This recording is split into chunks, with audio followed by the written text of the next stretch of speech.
Welcome back. This is Jesse A.M. in the catch-up edition of Beat About Interviews. I'm joined by my friend and graphic artist, writer, comic creator, Brett Marcus Cook. Brett was a guest for our November 12th Beat About show, and now that we're kind of getting a chance to sit down and catch back up, Brett, this is the third time that we've actually sat down for an interview. The first being, of course, RobCon way back in 2012. Yep. And we followed that up with a print interview, actually, for the Beat About website way back in the day. But now we're coming back and we're getting a chance to see what you've been working on. You know, all this time you've been providing great art for us. You did the actual the art for the 1-year anniversary show of Beat About. It was UHA and Joy Bank, and you have also been gracious enough to do designs for us before. And in fact, you just dropped a poster for our November 12th show. A couple of awesome robots going to town on each other. Now, we mean that in a fighting sense. So what inspired this poster? Well, I've always been into drawing robots that look like they came out of a 1970s Japanese anime. It is your forte. Yeah, it's kind of my thing. And I've been into boxing comics and stuff lately as reference and inspiration for my webcomic Cannonball Fist. Yeah, and you can see that on cannonballfist.com, updated every Tuesday and Thursday. Well, every Thursday now, actually. Every Thursday now. Listen, it takes us a while. Come on, people.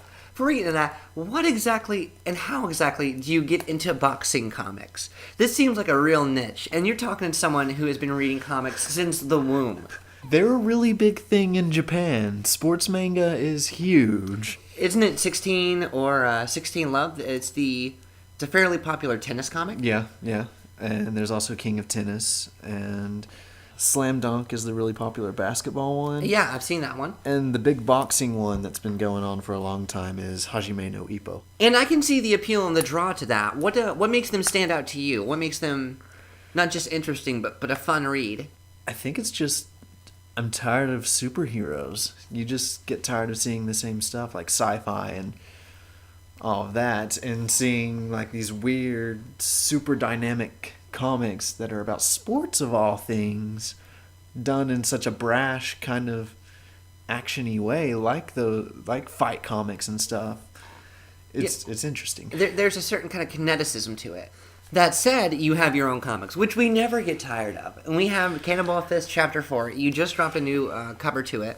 So what can you tell us about the development of this story and what led you to creating this comic specifically? Cannonball Fist is kind of the thing that I was wanting to do while I was working on Other Sleep for the past 2 years of my life, where I was just getting sick and tired of doing horror comics all the time and wanted to do some fun, all ages kind of fight comic thing, because I haven't drawn very many things involving fights, and I love drawing monsters, but I don't get to like go as crazy with the designs and ideas as I would like to in other stuff that I've done. So this is just my chance to absolutely just cut loose and do what I want to do and have fun. And that makes a lot of sense too, because for the last few years you've been working on Other Sleep as well as your mutant sketches, which have been very popular, but something you've been doing over and over again. So having the chance to do something a little bit lighthearted, kind of all ages, that can push that fun button. I remember looking through your sketchbook this year at RobCon, and you had a layout of all your different characters for Cannonball Fist, and it really came together as a character select screen in a fight game. I've seen parts where the main character, the protagonist, is just chowing down on every possible thing she can eat. I've noticed that you've been able to plug you and Ashley into the book too. There's so many things that have been, I imagine, a reprieve for you. Yeah, although now, where I've been working on Cannonball Fist since like March or April, the pendulum is starting to want to swing back the other way, and I'm like, man, I've been doing this colorful, fun, goofy comic for months now. I kind of want to do something grimy and awful. It's how I live my life daily, man. And let me tell you, the pendulum will always swing back. And so that's Cannonball Fist, which you've been working on for, this last year, and you can see at cannonballfist.com. But you have gotten a chance to get out a little bit more. You were working on Inktober. What can you tell us about that? Well, for the past 2 years, I was doing the Bill Counts October game put together by Dick Nelson in Johnson City, who runs the Nelson Fine Art Gallery, which was just a challenge to do a finished work of art every day for the month. Like the first year I did it, I literally did a different finished color piece of art every day for the month of October, and I drove myself insane. I remember that crazy. And It was then a special kind of crazy. Yes, it was. Last year, I made it a little easier on myself and did a comic book, a page a day, Yeah, shouting into the void. Or shouting at the void. shouting at the void, yeah. And this year, where I was just working on Cannonball Fist and so many other things, I knew I probably couldn't devote that much time and effort into it, but I still wanted to do something. And Inktober is just doing a finished ink drawing of whatever size every day of the month. And so I did that, and I decided to do all fan art because I don't get to do much fan art. Usually I'm too busy working on my own stuff, so this was my chance to draw characters and things that I like. That's true. We've seen your recent Wario articles at GamerFestin.com. Oh, yes. Which you've been contributing off and on with them for this past year or so. So what is it about a character like that? What is it about a guy like Wario that really gets your gears turning? I think it's because when you're playing Mario Kart or Mario Party or any of those games, he stands out so much more. Even though he's technically a palette swap clone of Mario, he's his own person. He doesn't play by the same rules as the other characters, and he just has that horrible, obnoxious laugh that I can't help but love, and he makes a lot of fart noises. That's important. Yeah, it makes sense to me because if Mario's the everyman, and he kind of is, even though he's become like the archetypical, GG, good guy, Wario is the everyman that we really are more like. We're a little selfish. We fart a lot in front of people. We knock people off tracks, and we steal gold from magical caverns. So, Yes. we can relate to that. But on top of that, you've got some more hobbyist stuff that you've been doing. Like you went to the Secret Society in Johnson City. We've had Big Daddy Voodoo, who runs the Secret Society in Johnson City, come on the show before. And you actually got to participate in the Halloween event where you were telling jokes, but also providing the mutant sketches throughout the show. So Yep. How was that? That was a lot of fun and terrifying at the same time, because I did stand-up comedy last year with you guys for like a brief period. Oh, I remember. A short stint. The duck penis. Yeah. So I hadn't done it in a long time, and I guess doing the mutant portrait was kind of... I thought I would be more comfortable doing that while telling jokes, but it turns out combining two things into one performance makes it more stressful and difficult. How is that possible? I know, right? But it was fun. It was good. I got to tell jokes. I got to do a giant mutant portrait at a size that I don't typically get to do. Yeah, in fact, we've got some of them over here sitting in your office. Oh, my practice sketches, yes, leading up to the performances. And that's sort of been kind of a bread and butter for you at cons. You've been able to provide mutant sketches, things that people will just come up and say, hey, listen, I love cats, and I love sharks, and I like lasers. Can you combine these? And you have, in fact. I absolutely have. I can do that. But you were speaking about Other Sleep earlier. Now, this is your biggest work to date. Am I correct? That's right. It's been collected into a trade paperback. I have a copy with an excellent sketch that has my name on it. Thank you very much for the gift. You're welcome. And you have actually done a show for that at the William King Museum of Art. Now, that's your first actual art exhibition, isn't it? My first big one, yeah. I mean, I did a senior group show when I graduated ETSU. That was about 10 pieces. That was a thing called Embrace Infection, but that was mandatory for all students that were graduating. And there was that very brief show that Sterling put together that he curated at the Grindhouse before it closed. But this was at a legit art museum.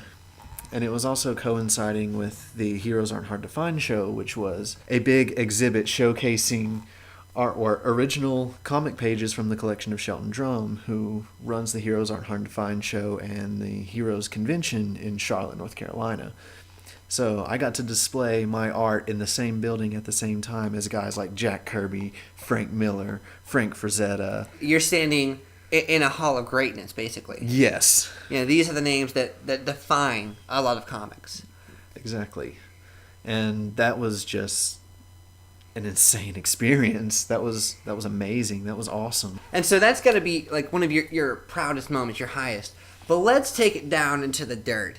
Tell us some of your most ridiculous con stories, or what might be like your artist moment of clarity where you're like, why don't I get a real job? There are times at conventions where you're just sitting there by yourself watching dozens and dozens of people walk by without even looking at your table, without even a second glance, just not even caring. Almost like you have a chameleon circuit on your table instead of in Yes. your TARDIS. And then what's even worse is when people do stop and casually look at your stuff and then just without a word just walk away or just say something really horrible and stupid that they don't mean to hurt your feelings, but you're still just like, oh God, why am I doing this? So, if you don't mind to share with us, what is the best thing that you've ever heard at a con, and what is the worst thing you've ever heard at a con? There's a tie for the two worst things. One was a guy just casually uninterested flipping through my books, and I'm trying to explain to him like what he's flipping through. Like he was flipping through the first issue of Other Sleep, and I'm like, oh yeah, that's my webcomic. And he's like, yeah, the only webcomics I like are poorly drawn Rage comics. And the moment I told him that there were no meta references in it, he walked away. And the other worst moment was when a man and I don't know if it was his daughter or what came by, flipped through one of my books, and he goes, oh, look, you could draw this. And her response was, I don't draw comics, before they walked away. I don't know what happened. I don't know what was going on there. All right, I left that con early. Yeah. That's the one where you just sort of put a checkout on your table. Yes. So what about the best? What's something that's lifted you up, that's reminded you of why you love to do what you do? Just random things that people say. Like, I had a girl that bought one of my books, was just flipping through my stuff, and she goes, you do the creepy alien thing really well. You know what? I can confirm that in real life, you also do the creepy alien thing incredibly well. Superbly. And just, I don't know, just seeing people get excited over things that I've drawn is just incredible. Like, that's the only really specific instance I can come up with. But just anytime someone is like, wow, you do really good stuff, I'm like, yes, thank you for validating my existence. I know how you feel. We need it constantly. Yes, we do. So aside from that, what's drawing your inspiration for whatever comes next? Well, like I said, the pendulum is swinging the other way, and so I'm slowly piecing together a new horror comic, a new black and white horror comic that I'll probably do a page a week online as well. And a lot of the inspiration for that has been coming from, like, during October, I replayed the first Silent Hill and a bunch of other survival horror games. I just finished watching Charlie Brooker's Black Mirror, which is amazing. It is absolutely insane. I've just caught up on the first season. Yeah, it's really great. And having finished that, I'm now moving on to another mini-series he wrote called Dead Set. That's a zombie thing. I'm thinking about putting together a zine. Yeah, and before we get out of here, too, I want to make sure we plug that. If you haven't checked them out before, Burst Reach, there's volumes 1 through 4. And do you have those on Big Cartel? What's the site you have those on? Yeah, they are on, they're on my Gumroad, actually. Gumroad.com/animated trigger, I think. They're all on there for like $1 a piece, 1 through 4. Actually, the first 2 are combined in a bundle. 4 came out this year, and that's actually the last one I'm doing for the time being. Because, again, burnt out, trying to do other things. But I still want to do a zine like that, just something different and not fully comics related. So that's in the pipeline for next year. Absolutely. You made your contribution to things like that before with the Pizza Flag zines. Oh, yeah. So it'll be a nice return to form, so to speak. And again, you mentioned Animated Trigger, which is also your website. That's right. You can go to animatedtrigger.com to find more stuff from Brett. So just to kind of cap this off, as far as our recap interview with Brett Marcus Cook, who's been kind enough to join us again, as he always does, because, after all, we live in the same town and we're going nowhere.